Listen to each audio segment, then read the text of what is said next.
The talking drum and the chief's pride. In the ancient kingdom of Alobi, the drum was not just music, it was the heartbeat of the people. Its rhythms carried warnings, told stories, and bound the community together.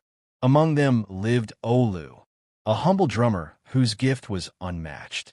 He possessed a talking drum said to be carved by the ancestors themselves, a drum that spoke only the language of truth. The people loved Olu, for his drum brought peace in times of quarrel and courage in times of fear. But the king of Alobi, Oba Ajani, was a proud man. He could not accept that a common drummer held more honor among the people than the throne itself. One night, he summoned Olu to his palace. "This drum must belong to the king," Ajani declared. "Its voice should serve my power, not yours." Olu bowed respectfully.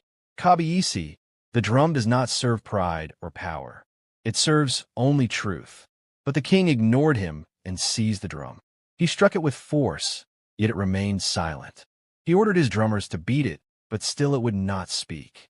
Angered, Ajani accused Olu of witchcraft and cast him into prison. Now, it is said that in life, wisdom often hides in unexpected places. Just as Olu's simple drum carried a secret the king could not grasp, so too opportunities come quietly to those who listen. There is someone I would love to introduce you to. He helps people earn money online using cryptocurrency for free. It's something you can easily do in your free time, just as Olu once found power in the spare moments he spent with his drum. If you're interested, you can head over to my comment section or the description of this video to join the group. Days later, danger came. Raiders from the north advanced upon Alobi. The people were terrified, but the king had no way to rally his warriors quickly.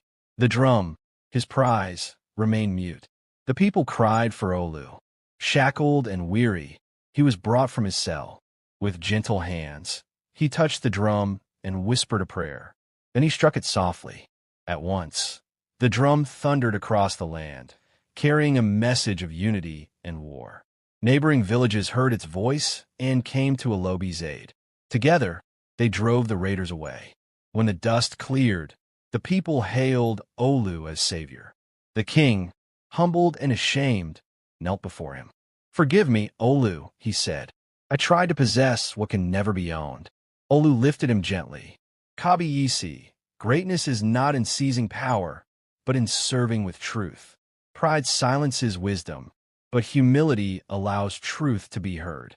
From that day on, Oba Ajani ruled with humility, and the talking drum remained what it was always meant to be, the voice of truth, the heartbeat of the people.